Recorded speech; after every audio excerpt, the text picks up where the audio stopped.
The rain had stopped hours ago, but the streets still shimmered with the memory of it. Thin ribbons of mist curled around the dim lamplight, making the night look softer than it really was. The city had gone to sleep long before midnight, yet here I was, standing on the edge of an empty platform, my breath a faint cloud in the chill. The old station clock ticked lazily toward 12. It was a clock that seemed older than the station itself, with brass hands and numbers that looked like they had been painted by candlelight. The station had been closed to the public for years at least. That's what the sign out front claimed. But someone had told me, in the kind of half-whisper you don't easily forget, that if you waited here long enough on the right night, something would arrive. A train that didn't exist on any schedule. A train that only ran at midnight. I didn't believe it at first. I didn't believe in much, to be honest. But there was something about the way they said it, half warning, half invitation, that stayed with me. It wasn't curiosity alone that brought me here. It was something else. Something I couldn't name. But that pressed in on me like the air before a storm. The platform boards groaned under my boots as I walked to the very edge. Down the tracks, the rails vanished into a fog so thick it looked like smoke. There was no wind, no rustle of leaves, no sound at all except the slow heartbeat of that old clock. And then it happened. At first I thought I was imagining it. A faint hum in the distance, so low it could have been the sound of my own pulse in my ears. But it grew. Not louder, exactly, just closer. I leaned forward, straining my eyes, and the fog ahead began to glow. It wasn't the white glare of modern train lights. This was golden, like candlelight caught in glass. The glow swelled until shapes began to emerge: torched windows, polished wood panels, a front lantern swinging gently from side to side. The midnight train slid into view without a sound of wheels or the hiss of steam. It was as if it floated, and yet the rails trembled under its weight. It slowed to a perfect stop before me, its brass fixtures gleaming like they had been polished just for this moment. The door in front of me creaked open, and a warm draft curled out, carrying a scent I couldn't place: soiled paper, rain-soaked earth, and something faintly sweet, like sugared almonds. And then I saw him. The conductor stood in the doorway, tall and still, his uniform dark but edged with gold braid that caught the lantern's glow. He wore a cap pulled low over his eyes, and for a long moment he didn't speak. Then, with a voice like velvet over stone, he said, "Right on time." I hesitated. My throat had gone dry. "Is this—" I began, but the words stuck. He smiled barely. "If you're here," he said, "you already know where this goes." I didn't know, not really.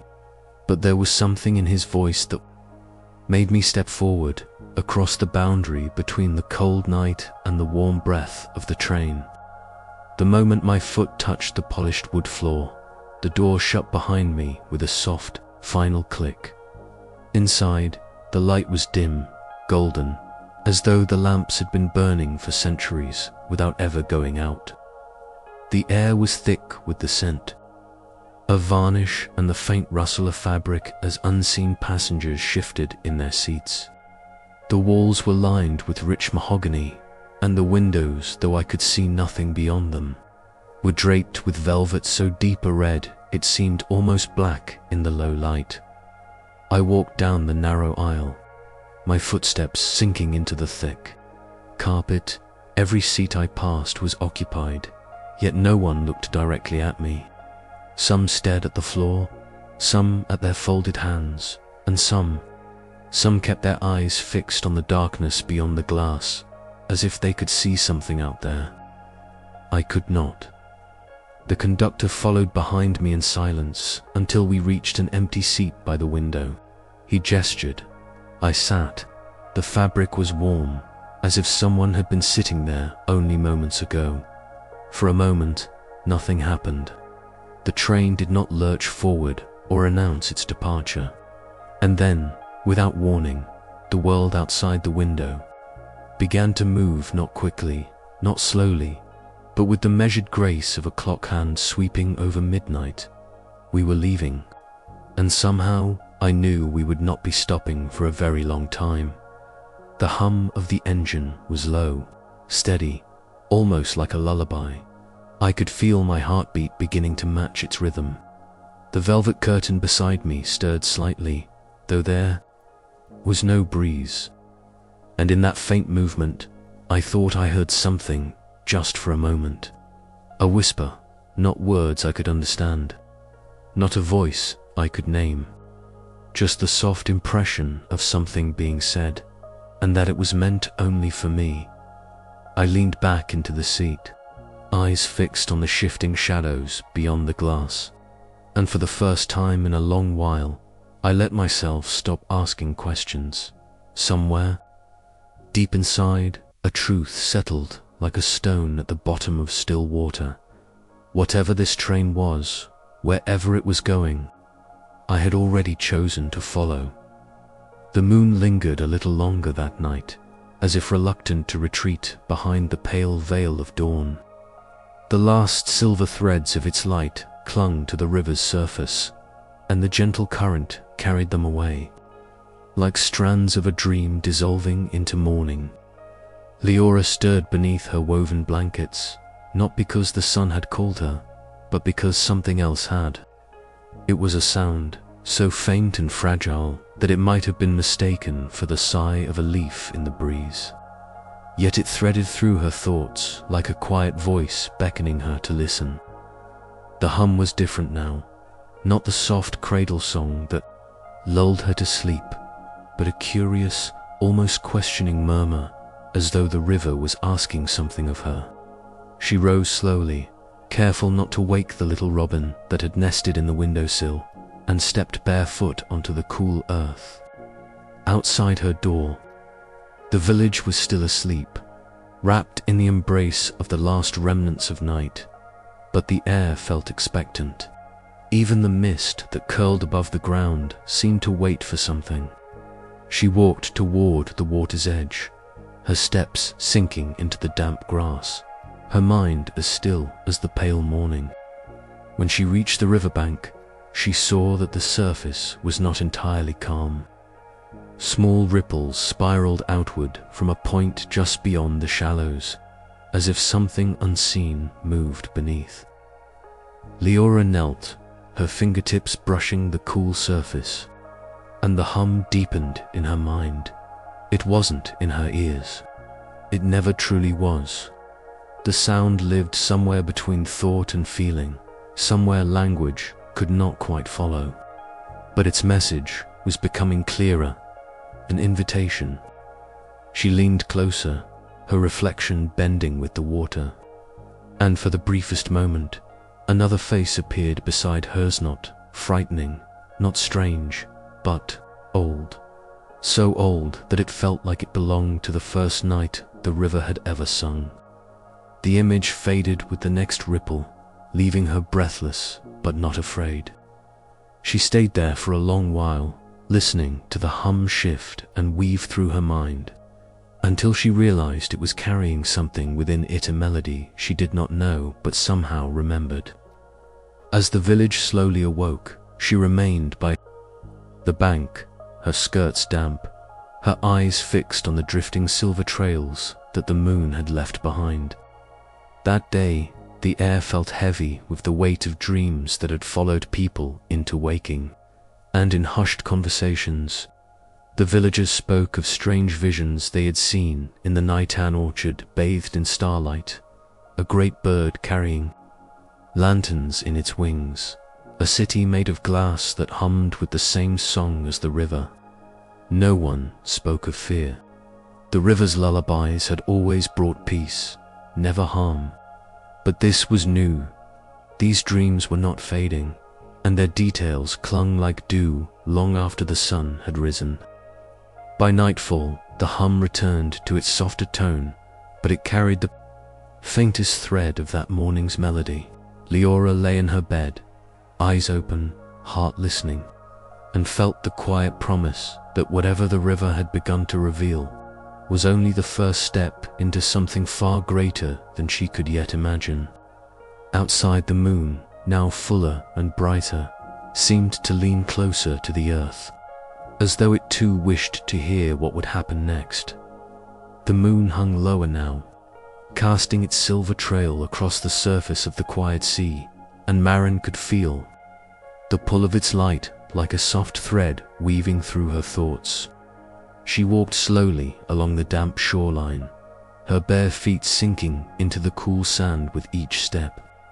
The air was thick with the scent of salt and the faint perfume of seaweed, drifting in from the tide. Somewhere beyond the horizon, the waves carried whispers, soft murmurs that she couldn't quite understand, but which seemed to hum in perfect rhythm with the beating of her heart. Behind her, the village lay still. The fires had been reduced. 2 glowing embers, their light flickering faintly through the cracks of shuttered windows. It felt as though every living soul was holding its breath, caught in the same strange, expectant hush that had taken hold of her. She didn't know what she was waiting for, only that the night had not finished speaking to her yet. She stopped when the shoreline curved toward a cluster of black rocks, jagged and glistening in the moonlight. The water here was calmer, lapping gently at the stone as though it feared waking something that might be sleeping beneath. Maren crouched, dipping her fingers into the cool shallows. The water seemed to draw her in, not just to touch it, but to listen. And when she leaned closer, she heard it faint and fragile, like a lullaby drifting across a great distance. The melody was unlike any song she had ever heard. It didn't rise and fall in the way of human voices. It was fluid, unbroken, more like the slow turning of a tide than a tune. The longer she listened, the more it filled her with a deep, aching calm. She could feel the knots of worry inside her loosen, and the weight of her thoughts slip away. It was as if the sea itself were telling her to rest. Her eyelids grew heavy, but she resisted closing them. There was a pull in the song, something more than comfort, something that felt almost like a request. She felt the strange certainty that if she stayed long enough, she would understand the words the sea was trying to speak. But just as the meaning began to form in her mind, the wind shifted, carrying the sound away. Maren blinked, the spell momentarily broken, and looked out to sea. There, in the distance, was a light, small at first, no brighter than a firefly, but growing steadily, shimmering gold against the silver of the moonlit water. Her breath caught. The light wasn't drifting randomly with the waves. It was moving with purpose, cutting a clean path toward the shore. She rose to her feet, the hem of her dress darkening as it trailed into the water. Every instinct told her to step back, to return to the safety of the village, but her body moved forward instead. The closer the light came, the more clearly she could see its source, a lantern carved from something that gleamed like polished shell, its glow steady despite the shifting waves. When it reached the shallows, the water rippled in a way that didn't feel entirely natural, and the lantern lifted, rising smoothly until it hovered in the air before her. Maren stared, her pulse thundering in her ears. And then, just beneath the glow, a shape began to emerge. At first, she thought it was a woman, her hair trailing long and dark in the water, her face lit with an otherworldly softness. But as the figure rose higher, she saw the glimmer of scales along her arms, the subtle shimmer of fins that caught the lantern light. The woman, or whatever she was, regarded Maren with eyes the color of deep ocean trenches, unreadable and infinite. The lullaby returned then, but this time it was clearer, the notes falling around Maren like warm rain.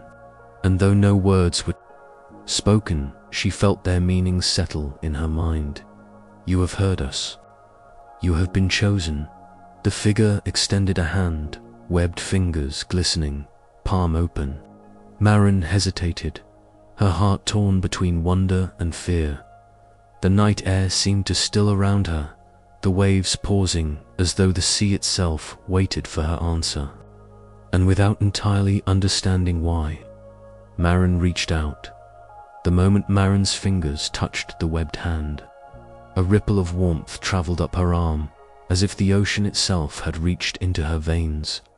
The figure's skin was cool, slick-like, polished stone, yet the touch carried a strange comfort, the kind that felt both ancient and inevitable. The water around them shivered with light, glimmers dancing over the waves like spilled moonlight.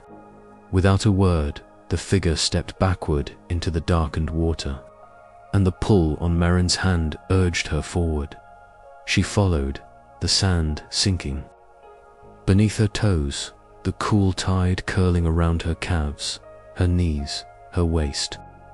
Each step was accompanied by that same lullaby, no longer drifting from afar, but surrounding her, filling her ears as though the melody were woven directly into the air she breathed. Her breath slowed without her willing it, the rhythm of her heartbeat syncing with the pulse of the sea. When the water reached her shoulders, the figure leaned closer, their eyes, vast and luminous, searching hers. There was no moment of gasping or panic when they submerged her. Instead, the ocean closed over her head like the turning of a page, and the world above fell silent. All sound was replaced by a deep, endless hum, like the steady breathing of some great, unseen creature. The water was not cold here. It was warm, almost alive, embracing her like a second skin. She realized she could still breathe, though not in the way she had before.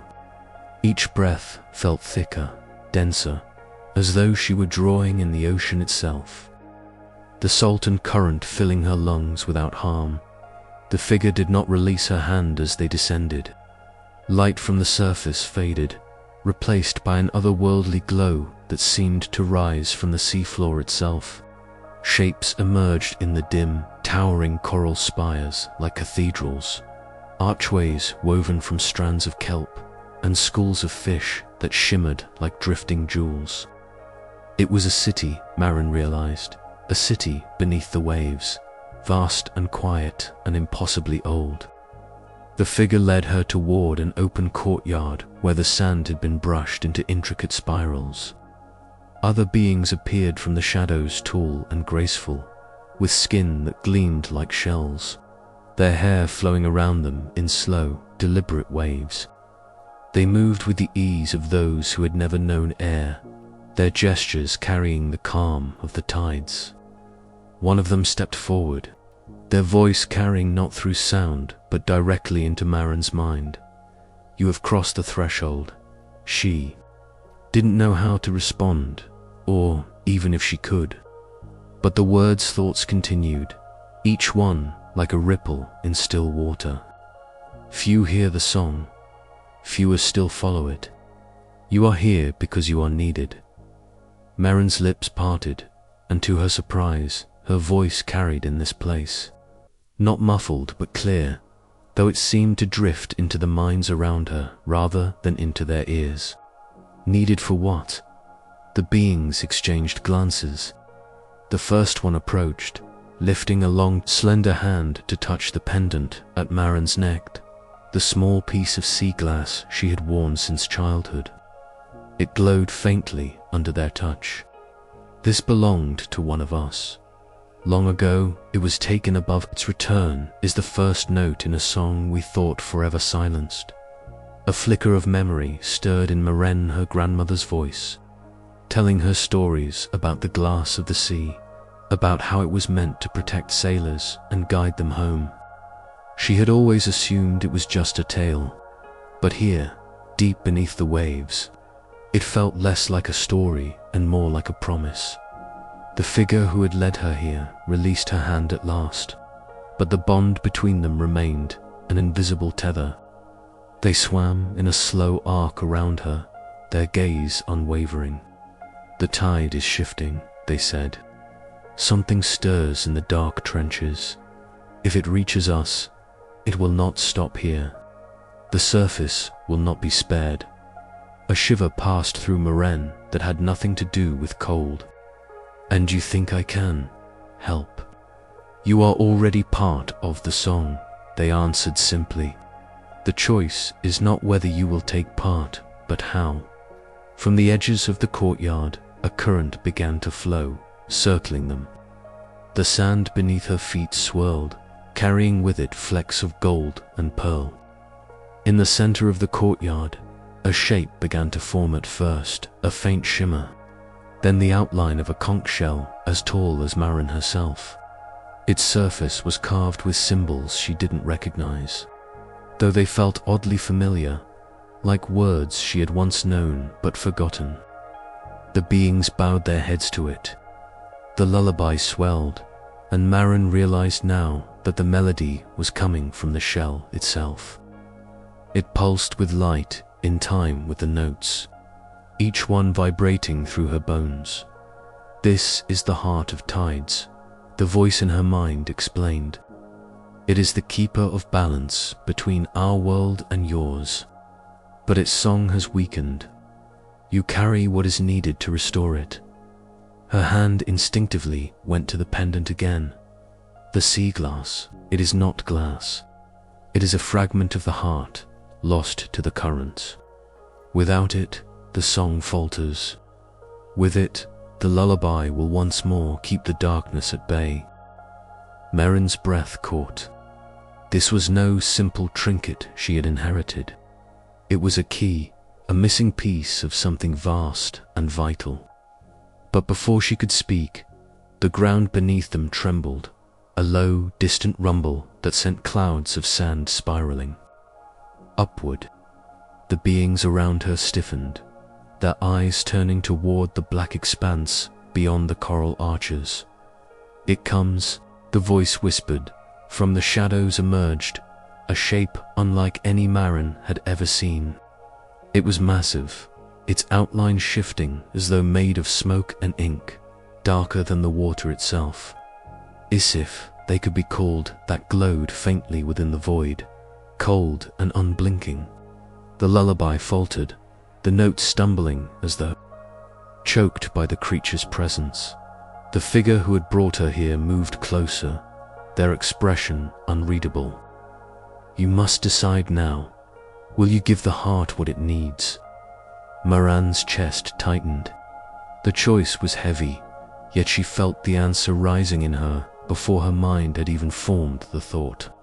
She nodded once, sharply. The being extended their hands, and Maren unclasped the pendant, its chain slipping through her fingers. The moment the fragment touched the heart of tides, a surge of light exploded outward, blinding her. The song roared back to life, no longer gentle but fierce, a tide crashing against the dark. The creature recoiled, its shape fracturing, its eyes dimming. It retreated into the abyss, the water clearing in its wake. Around her, the beings exhaled, in unison, a soundless sigh of relief when the light faded.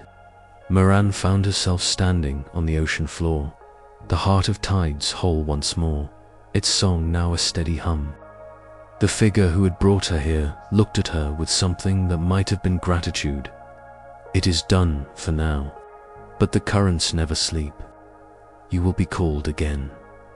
Before she could ask what that meant, the world shifted. The water thinned, the glow dimmed, and she felt herself rising, faster and faster, until her eyes opened to the night sky above the shore. She was lying on the sand, the waves lapping gently at her feet. In her palm was the sea glass pendant, its glow faint, but steady. The lullaby still whispered faintly in her mind, a reminder that the sea was not done with her, and deep within, she knew this was only the beginning. The night was cool, and the stars seemed to lean closer, as though they, too, wished to hear. The lullaby. Maren lay still, feeling the damp sand beneath her fingertips, the pulse of the ocean echoing faintly inside her. The pendant's faint glow painted her skin with a soft blue light, and she turned it gently in her palm, as if trying to see what secrets it might spill. For a long moment, she didn't move. It was as though the tide inside her had not yet decided whether to retreat or surge forward. Then a small wave crept higher along the shore, brushing her toes as if urging her to rise. She obeyed, though her limbs felt heavy, the weight of the ocean's vision still pressing into her bones. She stood barefoot, her hair tangled with strands of seaweed, and gazed out at the black horizon. The moon's reflection trembled on the water, shifting with the tide, and in that wavering light she thought she saw shapes. Moving just below the surface, flickers of silver and shadow that vanished when she blinked. The lullaby still lingered, faint now, like a memory half forgotten but impossible to lose. Each note seemed to hum in time with her heartbeat. She began to walk slowly along the shore, the sand cool beneath her soles, the air scented with brine and something faintly metallic-like, the trace of a storm that had not yet arrived. Her steps carried her toward the tide pools, where moonlight caught in the shallow waters, making them look like bowls of molten glass. Kneeling, she traced her fingers along the edges of the nearest pool, watching tiny crabs scuttle away from her shadow. The pendant warmed against her palm, and as she held it over the water, the pool shimmered strangely, as if a film of silver had spread across its surface. Maren leaned closer. Shapes emerged in the mirrored glow, vast towers of coral, sweeping stairways carved into underwater cliffs, and silhouettes of beings that swam with deliberate grace. The vision was silent, but she could feel the pulse of life within it. The sea was showing her something, though she couldn't yet tell if it was past, present, or still to come. Then, as quickly as it began, the shimmer broke. The surface rippled, and the towers dissolved into the shifting reflection of the moon. Maren sat back, breath caught in her throat. The pendant's glow dimmed again, and she felt its warmth ebb, as though it had poured all it could into that moment. Behind her, the wind picked up. It carried with it the scent of kelp and something sweeter, unfamiliar fragrance that stirred an ache of recognition. She turned, scanning the darkened dunes, but saw nothing save for the whispering grass and the faint outline of the path that led back toward the village. She hesitated. Every sensible part of her urged her to return home, to slip into the warmth of her bed and tell herself this was all a dream. Yet she knew, with a certainty that left no room for denial, that the sea would not have brought her this far only to let her walk away. The waves hissed against the shore, a rhythm that felt like an unspoken command. Maren turned back toward the water, the pendant clutched tightly in her hand. The horizon was a shadowed line, but somewhere beyond it, she could feel the presence of the figure who had offered her their hand.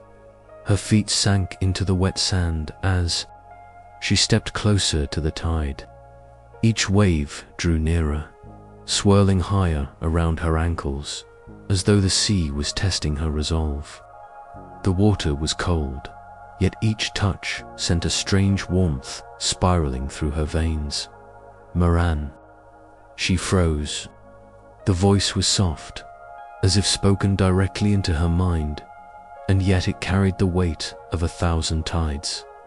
She searched the water, her breath shallow, but saw only the shifting surface.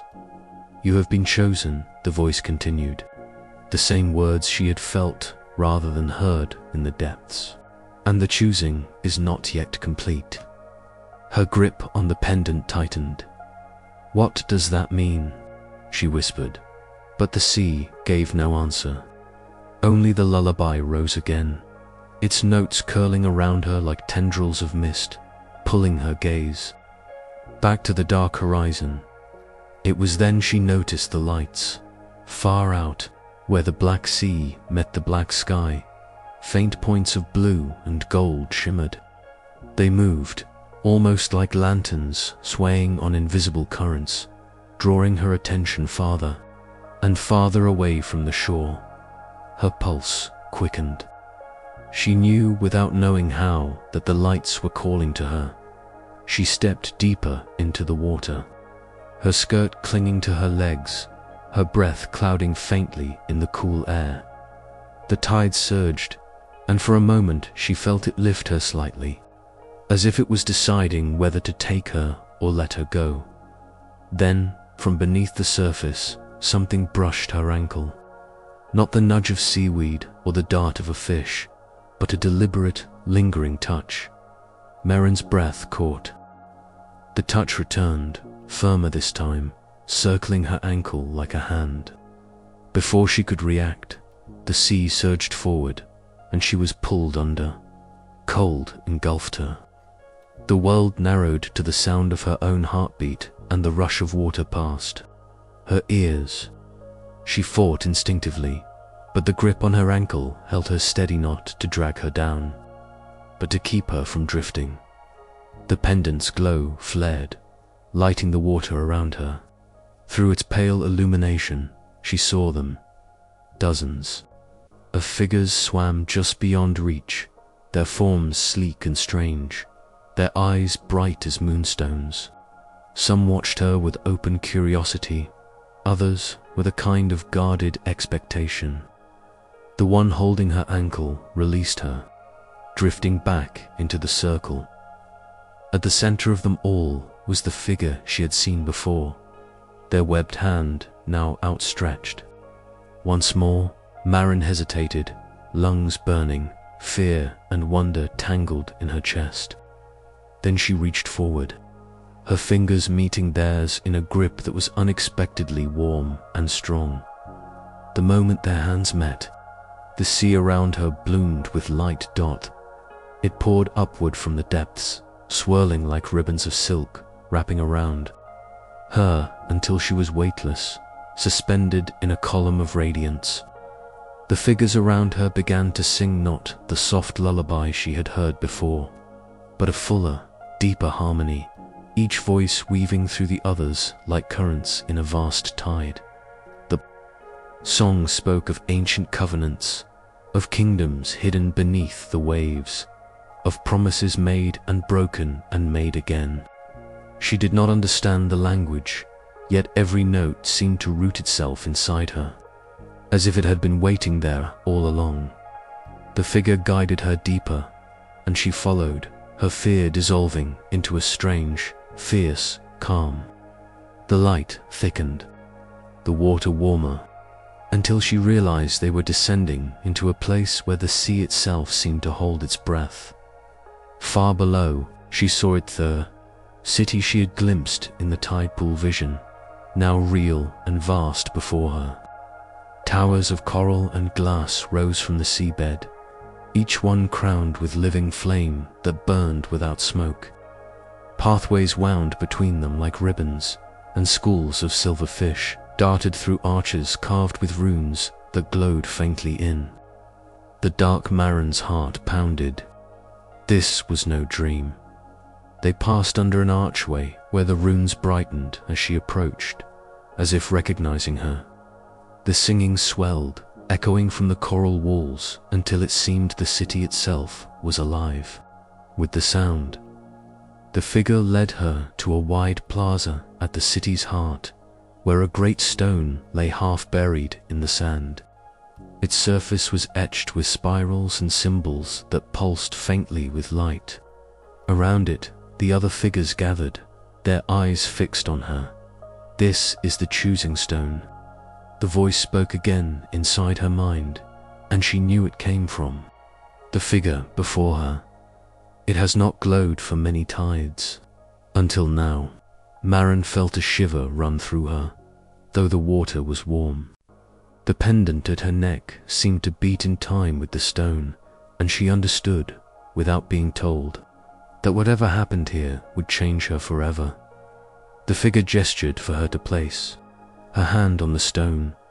She hesitated only a moment before pressing her palm against the cold surface. The stone blazed with light. The city erupted into song, and Maren felt the ocean itself open before her. The days after Maren's return to the shore passed like a half-forgotten dream. She moved through them as though walking inside a mist, her hands busy with the daily rhythms of life. Yet her thoughts forever pulled toward the quiet hum that still curled inside her mind. The pendant lay against her chest beneath her clothes, its weight small but constant, as if it were an anchor to a world invisible to everyone else.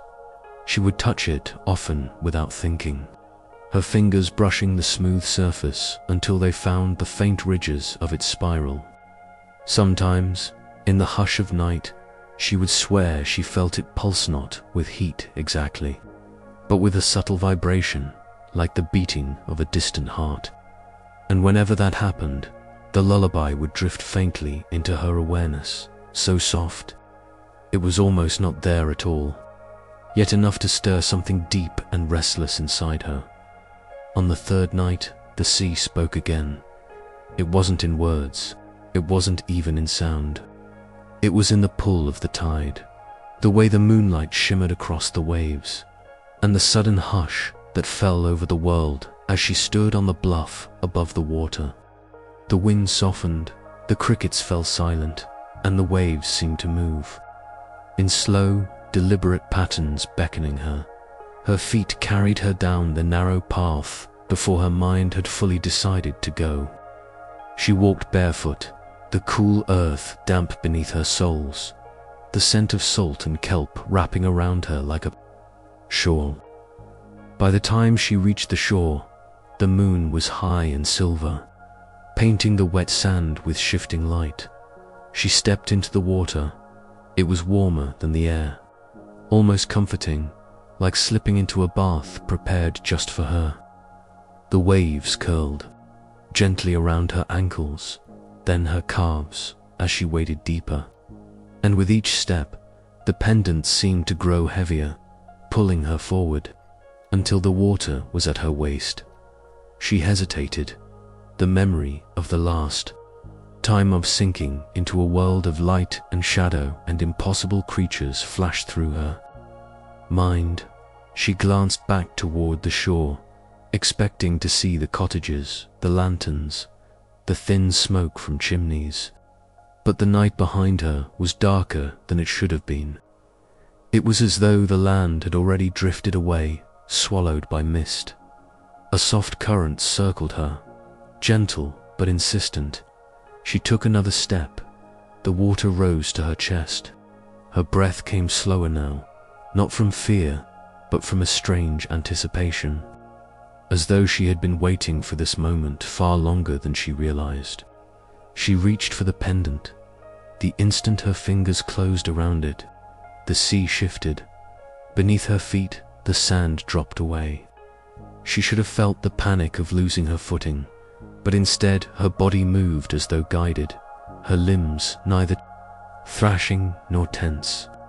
She was sinking, and yet it felt like descending a staircase made of water, each step leading her deeper into a realm where light and darkness danced together. The glow returned, faint at first, then brighter, as if the pendant were waking up.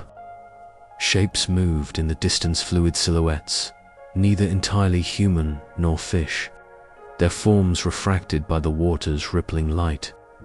They swam with a grace that made Maren's heart ache, their movements like music made visible. One broke away from the others and approached. It was the same figure from before, the one whose hand she had taken. The webbed fingers reached for her again, though now they touched her face, tracing the line of her jaw with a delicacy that felt almost reverent.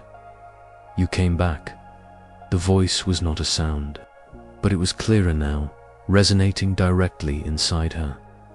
"I didn't know if I would," she whispered, though her voice made no ripple in the water. "But I couldn't stop thinking about it." The figure's eyes glimmered, catching the dim light. The sea remembers those who listen.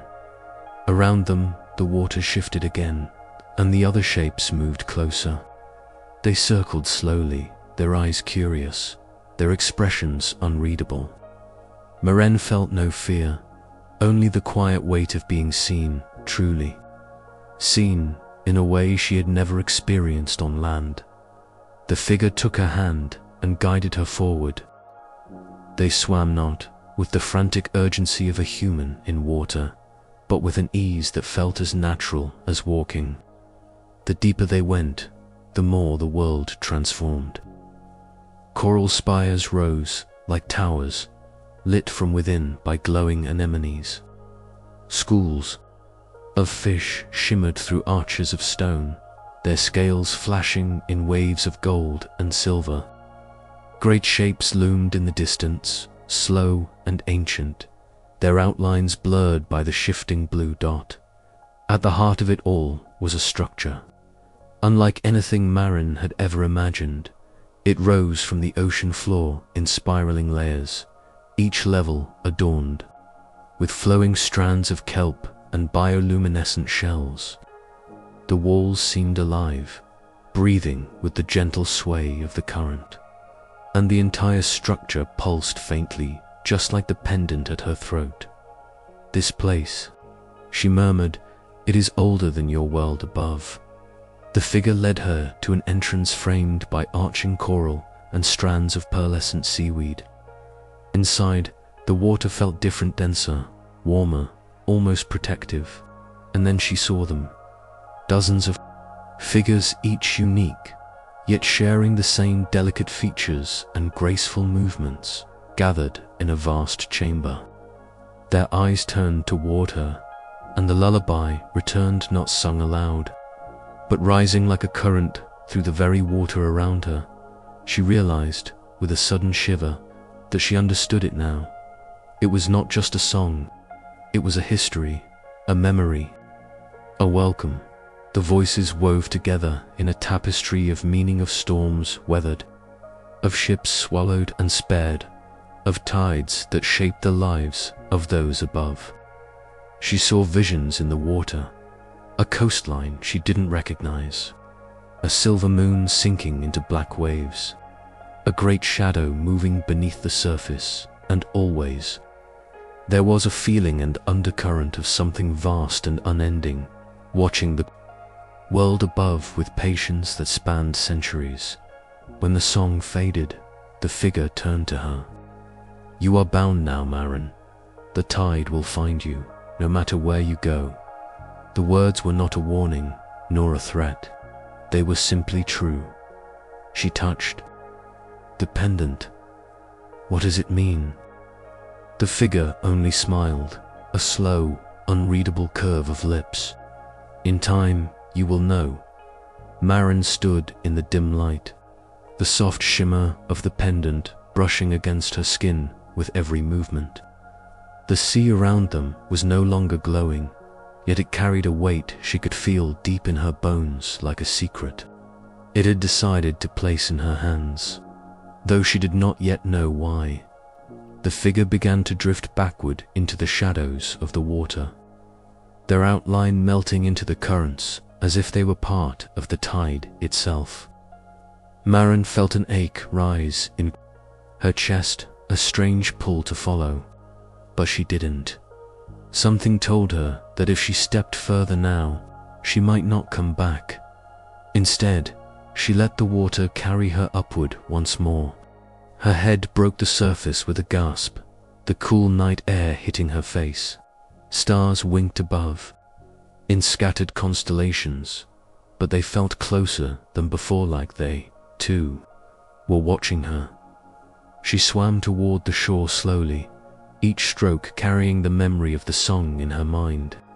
When her feet touched sand, she waded the rest of the way, feeling the pull of the pendant against her neck as though it resisted leaving the water. The beach was silent except for the tide's rhythmic sigh. She stood there, dripping, gazing out at the horizon as the moonlight drew a silver path across the waves. Her thoughts were tangled fear, wonder, disbelief, but above it all was a quiet certainty. Her life had shifted in ways she couldn't yet name. She wrapped her arms around herself and turned toward the cluster of houses in the distance. Warm lights glimmered in windows, a stark contrast to the deep, endless dark of the ocean behind her. She walked slowly, each step heavy with the knowledge that something vast now threaded through her days. By the time she reached her cottage, the night had grown even stiller.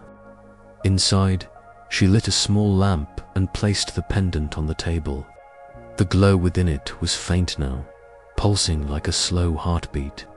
She traced the smooth curve of the sea glass with her fingertips. When she finally lay down, the song returned not in full, but in fragments, as if the sea was speaking to her through dreams. Shapes moved in the darkness, behind her eyelids waves curling, shadows gliding beneath them, a figure waiting just beyond reach. And in that place between waking and sleep, Maren felt the truth settle into her. Whatever she had been before, she was now part of the ocean's story. Morning came, with pale light spilling through her windows. The world looked the same, boats rocking in the harbor, gulls crying overhead, but she felt the difference.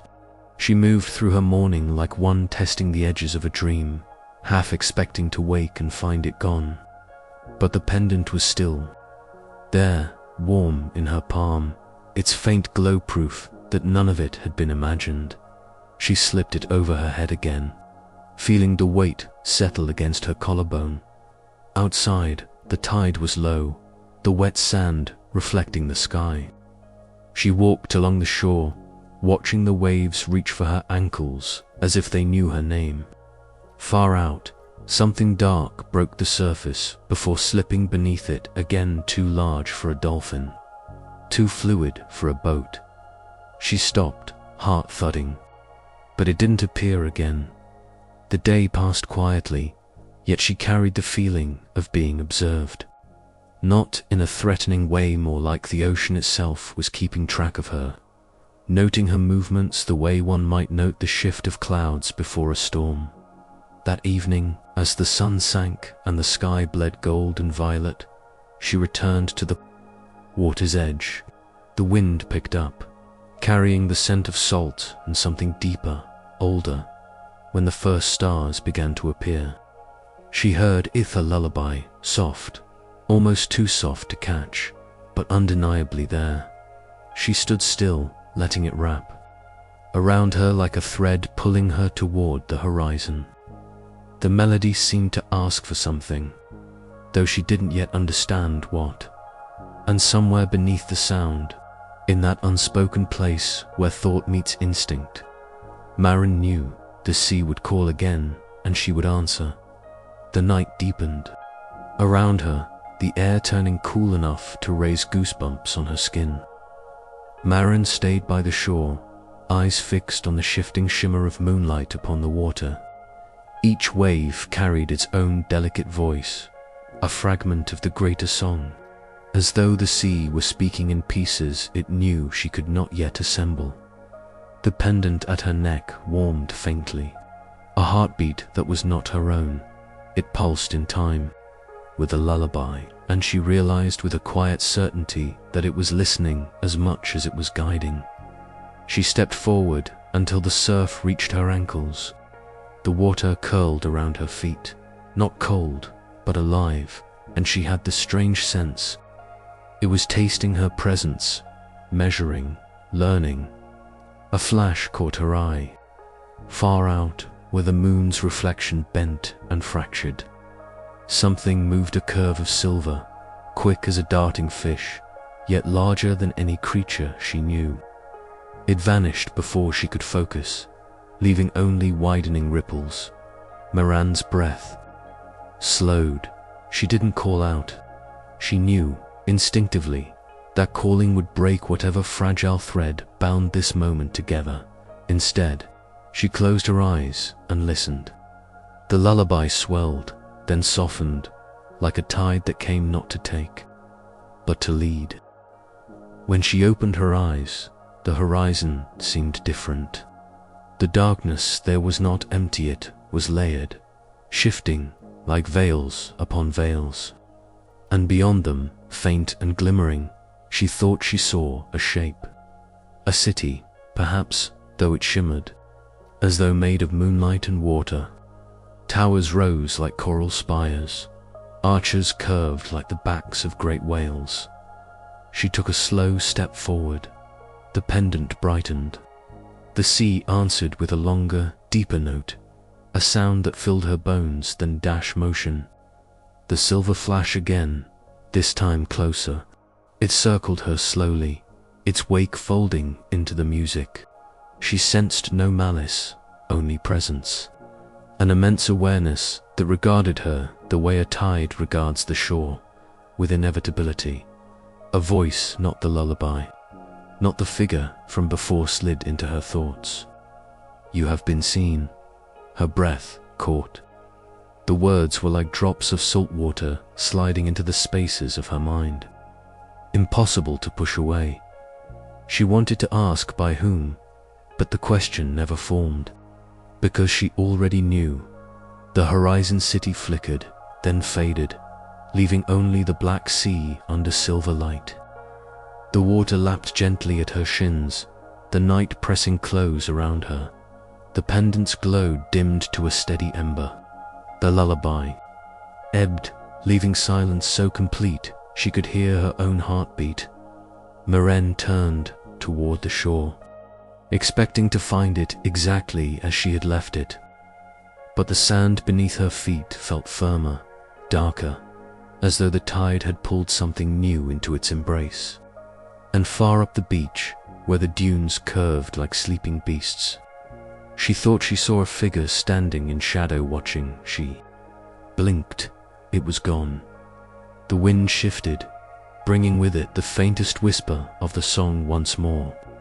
Not a full melody, not yet just enough to remind her the call was still coming. And next time, it would not wait so patiently. The next morning broke with a strange stillness. The gulls that usually cried and wheeled above the cove were nowhere to be seen. The air was thick, heavy with a humidity that seemed to press the world into silence. Miran awoke with a taste of salt on her lips, though she hadn't been near the water since the night before. Her dreams had been a blur of shifting shadows and flashes of silver, like moonlight caught in a restless tide. She reached for the sea glass pendant. It was warm again. A slow pulse of light moved through it, brighter than she had ever seen before, beating in rhythm with her own heart. It was not an accident. The sea was calling her, not in song this time, but in something deeper, older, something she could feel in her bones. She dressed quickly and slipped out before the village stirred. The sand was cool beneath her bare feet, the tide low, the waves whispering secrets only she seemed to hear. And then the water ahead of her rippled, though no wind touched it. From beneath the surface, shapes began to emerge. The shapes beneath the water resolved into something almost human, almost not, slender forms draped in threads of kelp, their eyes catching what little dawn light reached this far into the cove. They didn't move toward her, yet she felt them watching. The pendant on her chest throbbed again, in perfect sync with the slow sway of those figures. It was not fear that held her still, but a kind of reverence. One of them raised a hand. "Water." clung to the gesture, hanging in the air for a moment before breaking apart into mist. The motion was not a greeting, it was an invitation. She stepped forward, the tide curling around her ankles like a familiar embrace. The water was warmer than it should have been, as though heated by something deep below. Marin didn't speak. Words felt too small here, too fragile to carry meaning. Instead, she let the silence stretch, letting the rhythm of the waves and the steady beat of the pendant tell its own story. And then the horizon shifted. What had been the meeting line of sky and water bent, curved as if the ocean itself was arching toward her. The world seemed to tilt the door beneath the waves. The curve of the horizon did not return to normal. It held its unnatural arc, bending inward, as if the sea were folding itself into a secret shape. From that curve, light spilled soft, pale, and shifting like moonlight seen through glass. It wasn't sunlight, and it wasn't the glow of any fire she'd ever known. It felt older than both. The figures in the water moved as one, gliding toward the light. Their forms blurred, dissolving into the shimmer until it became impossible to tell where they ended and the glow began. The pendant pulsed again. Marin's heartbeat matched it perfectly. She stepped deeper, water rising past her knees, her hips, her ribs. Each step felt both heavier and easier, like the sea was testing her weight and deciding she belonged. When the water closed over her head, the world went silent. Not the muffled silence of submersion, but a complete, absolute absence of sound. Then a single tone rang out, low and resonant, vibrating through her bones. It came from ahead, from the heart of the light. Her lungs didn't ache. She didn't think to breathe. She only swam forward, and there it was, a door. It wasn't made of wood or stone or anything she could name.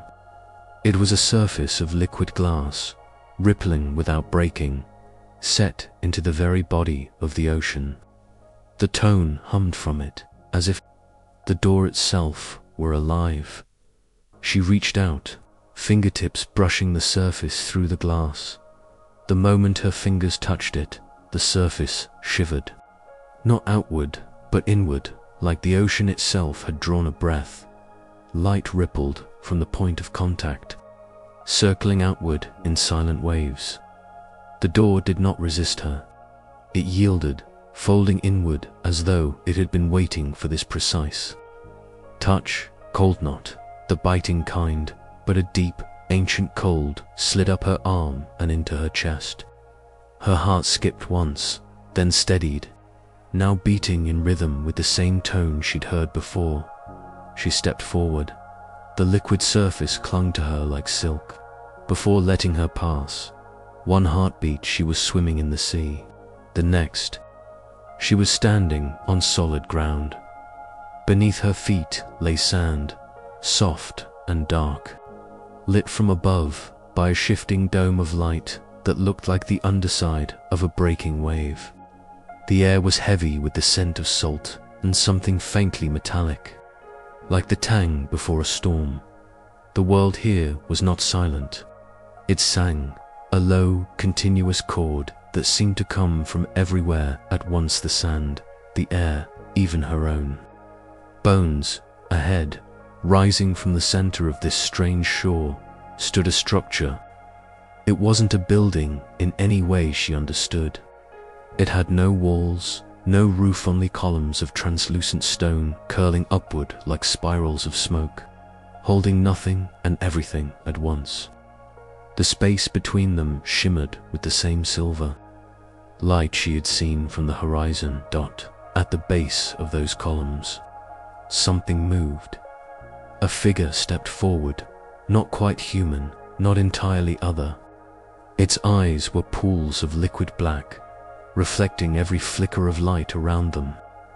When it spoke, The sound was not a voice, but the sea itself, waves breaking on a distant shore. "You have crossed," it said. "Few do." Marin's throat felt dry despite the damp air. "What is this place?" The figure tilted its head, the gesture both curious and ancient. "It is the threshold," it said. "The place where the tides turn, and the world remembers what it has forgotten." The pendant at her neck throbbed, almost painfully now, and she realized it was answering the place.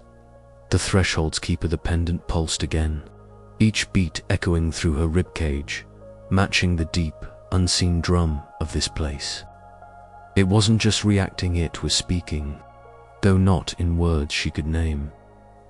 The figure stepped closer, moving with a fluid grace, as if every motion followed the rhythm of an unseen current. Its skin shimmered faintly, like sunlight seen through shallow water. "You carry a key," it said, gaze fixed on the pendant. "It is not yours." Marin's fingers instinctively closed around it. Then whose is it? The keeper, as her mind had already begun to call. It did not answer right away. Instead, it turned, gesturing toward the spiral columns. "Come," it said. "The tide is short here. We must speak before it turns." She followed, her bare feet sinking into the cool, velvet dark sand. Every step brought a new shift in the air, scents she couldn't place. Distant echoes like whale song, glimmers in the corner of her vision that vanished when she tried to focus on them. When they reached the columns, she saw that their surfaces weren't smooth stone at all, they were living. Tiny, luminous shapes drifted inside them, like constellations caught in liquid crystal. The light they cast was soft, but powerful enough to illuminate the shore for what felt like miles. "This place," the keeper said, placing one hand against a column, "is older than the sea, you know. Older than land, older than sky. It exists between the turning of the tides. Only those called can find it." Marin's voice felt small in the vastness. "And I was called. You were answered." The keeper's eyes held hers, unblinking. "The sea remembers its own. And you are not only of the land." Her pulse stuttered. "What do you mean?" The keeper did not reply. Instead, it reached out, lightly touching the pendant. The instant its fingers brushed the shell, heat flared, not burning, but bright, like sunlight spilling into a dark room, and then images, flashes, a storm above black waves, a woman's hand reaching for her in the water, a voice singing the same lullaby she had heard on the shore, only now she knew every note, every rise and fall. When the vision broke, Moran stumbled forward, breathless. The keeper steadied her, its gaze unreadable. "Your answers," it said softly, "are not here. But the path begins here. The first current, the path begins here." The keeper said again, but this time the words seemed to ripple through the air, carrying weight beyond sound. Marin stood still, her heartbeat slowly aligning with the deep, measured pulse of the pendant. The tide at her feet whispered in delicate threads, curling around her toes as if urging her forward. "What path?" she asked. The keeper turned its gaze toward the horizon, where the silver line of the sea met the faint glow of a rising moon. "The path of return, but the sea will not grant it freely. It will test you, measure you. Before you cross, it must know what you carry inside." Marin almost laughed, though the sound caught in her throat. "I don't even know what I'm carrying inside." "That," the keeper said, "is exactly why you must begin." It moved to the edge of the shore, where the tide's breath was slower, heavier, as though it were gathering strength. The water beyond was darker here, almost black, but streaked with moving ribbons of silver light. "Step into the first current," the keeper instructed. "It will take you to the gate." Marin hesitated. "And if I don't?" The keeper's eyes softened, though its voice remained steady. "Then you will remain here half answered, half lost till the tide forgets your name." A chill passed through her, deeper than fear. She stepped forward. The instant her foot broke the surface, the water clung to her skin like silk, cool but alive. She waded in until the waves reached her waist, and then suddenly there was no ground beneath her. The current took her. It wasn't like being swept away by a river. It was more like being carried in the arms of something vast but deliberate. Light streamed around her in slow arc shapes and symbols that flickered too quickly for her mind to name. The deeper she went, the clearer she began to hear it. The song, low and resonant, filled with chords that made her bones hum. Then the darkness broke. She was set down in a shallow pool, its surface mirror still. The pool was surrounded by stone pillars carved with spirals and wave markings, each glowing faintly as if lit from within. At the far end, a great arch of coral and pearl rose, its edges drifting between solid and translucent, like it was made of both matter and memory. The gate, and before it, kneeling in the water, was a figure she knew. At least, she thought she knew until it looked up. Her breath caught. It was her own face. The tide that remembers the reflection in the shallow pool rose slowly, droplets falling from her hair and shoulders as if they, too, were reluctant to let go. The water shimmered between them, distorting the lines of their faces. But those eyes were clear and unwavering. It was her, not her as she stood now, weary and salt-stung, but her as she might have been in some other tide of time. There was a calm in that face, a knowing she could not yet claim for herself. The figure tilted its head, mirroring her own small movements, though it didn't feel like mimicry, felt like the echo of something older. "Who are you?" Marin whispered, though she already knew. "I am the answer to the question you've been asking," her reflection said, the voice carrying no ripple, as though it had been spoken inside her bones. "I am the Marin who remembers." The words sank into her like anchors. The reflection stepped closer, the surface of the water bending but not breaking. "When you first heard the song, you thought it was calling you to something lost," the other Marin said, "but it was calling you to yourself." Marin swallowed hard. "I don't understand. You will?" The reflection lifted a hand. For a moment Marin hesitated, then reached forward until their palms met. There was no splash, no break in the mirror surface, only warmth, like sunlight through deep water, and then images the sea of Atlantis, not as a ruin, but whole. Towers of coral glistening in daylight, arches of pearl spanning streets where seabirds sang overhead, a city breathing with the tide, its people walking freely between shore and depth, each carrying a pendant of silver and shell. The song was everywhere, not from one voice, but from thousands, woven into the wind and waves, then dash shadows. A great stillness in the water, too heavy for any tide to move. The song faltered. The people gathered at the edge of the sea, their pendants dimming. The sky grew heavy and strange, as though it were holding its breath. And from the horizon came a wave that was not of this world, black, silent, and endless. Marin saw her own hands, these hands, placing a pendant into a small casket, sealing it, whispering words over it. She saw herself stepping into the current, not to return, but to hide the song where it could sleep until the sea remembered how to dream. The vision faded. She gasped, pulling back from the touch, though the warmth still clung to her. The reflection, her Reflection watched her with quiet patience.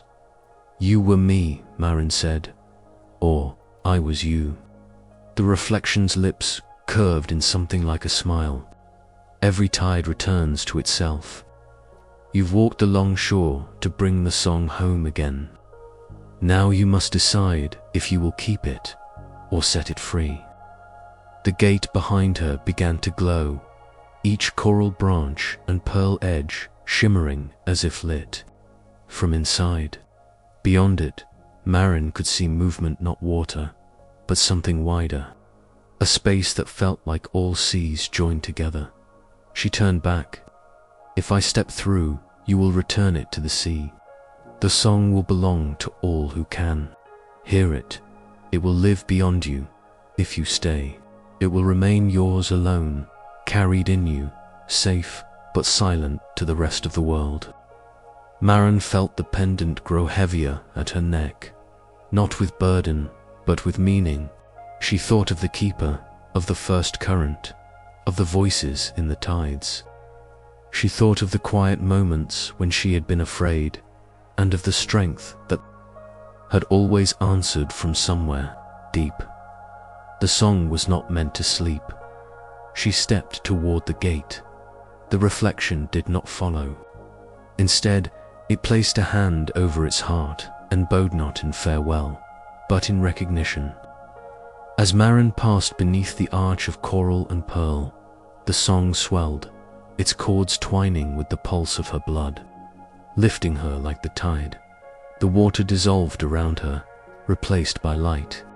She was standing on a shore she had never seen, yet it felt like home. The sea before her was wide and calm, its horizon breathing in and out with the slow rhythm of a living thing. The pendant at her throat glowed faintly, then released a single thread of silver light into the air. It drifted upward, dissolving into the wind like a note released into the world. She closed her eyes and listened. The song was everywhere, woven into the crash of waves, the cry of gulls, the hush of wind over sand. It was no longer hers alone, but it would always be a part of her. Somewhere behind her, the tide whispered her name, not to call her back, but to remind her she had arrived. She opened her eyes, smiled, and began walking along the shore, the sound of the sea a steady companion. The journey was not over, but it was hers, now hers to walk, hers to live, and the tide remembered.